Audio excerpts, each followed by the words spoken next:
Okay, let's look at the table and go through the table to draw the precedence diagram.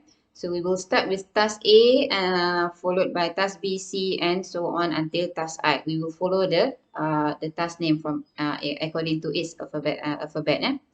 Okay, task A, as I said just now, has no predecessor. So task A will be the first task. So we draw A as the first task in the precedence diagram.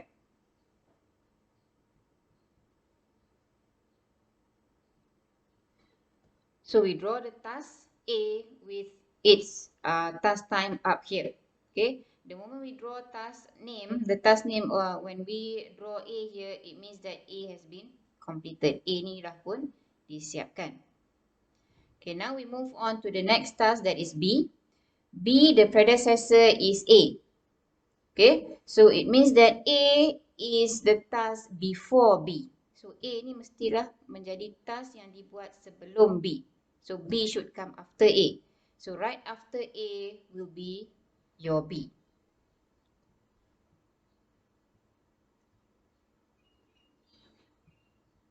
So B is drawn over here because A is the predecessor and time for B is 7.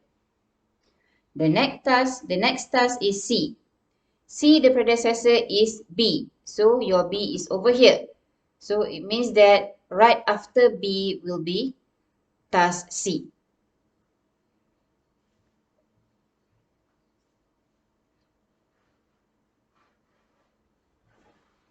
C is drawn here, that is after B because B is the predecessor. B ni adalah task sebelum C. So we can see from the arrow here, selepas B, then we draw C. Task time for C is 5. Next task is D. D, the predecessor is also B. So B is over here. Then right after B also is D.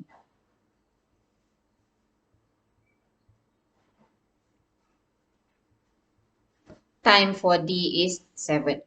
Okay, so D should not be drawn after C because the predecessor for D is B. Okay, right after B is D. Next task is E. The predecessor for E is A. So search where is A. It is over here. So right after A is E. So draw one arrow from A going to E.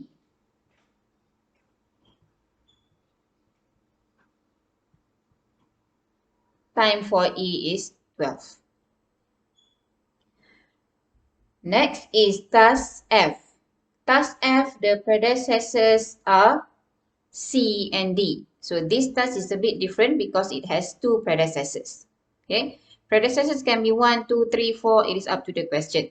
So in this case, the predecessors are 2 for F, which are C and D. So we must make sure that C and D are performed at the same time. Both are completed before we perform task F. So how to draw? We have to draw one arrow from C and one arrow from D. Okay, to show that these two tasks are completed. And then F can be performed after that.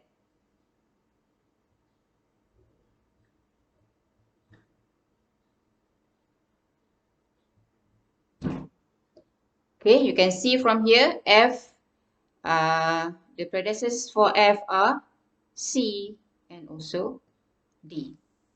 Okay, one arrow from C and one arrow from D. And task time for F is 10.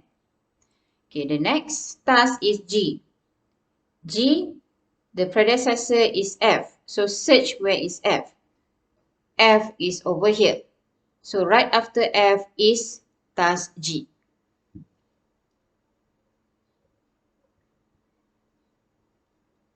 Time for G is 5.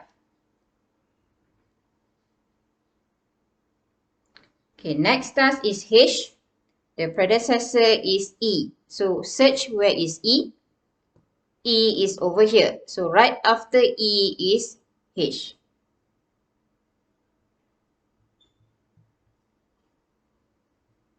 Time for H is 4. Okay, it doesn't matter if you draw H over here or you extend up to here as in the textbook.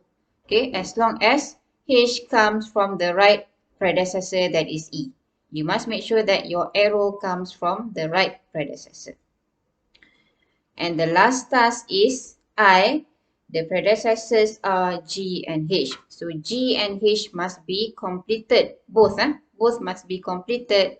Then only I can be performed next. So one arrow from G and one arrow from H.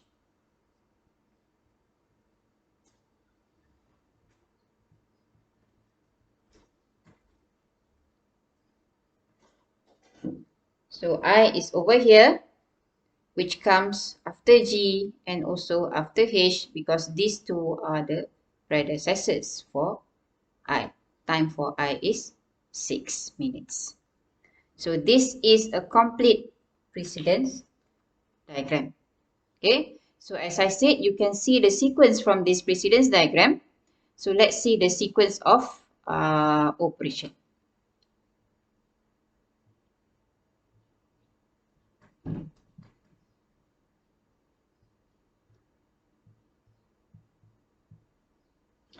So A is the task to be done in the first sequence, B and E to be done in the second sequence, C, D, and H to be done in the third sequence, and so on. You can see the sequence here. So the sequence of operation is not depending on the alphabet, but it is depending on the precedence diagram here that you convert from the table.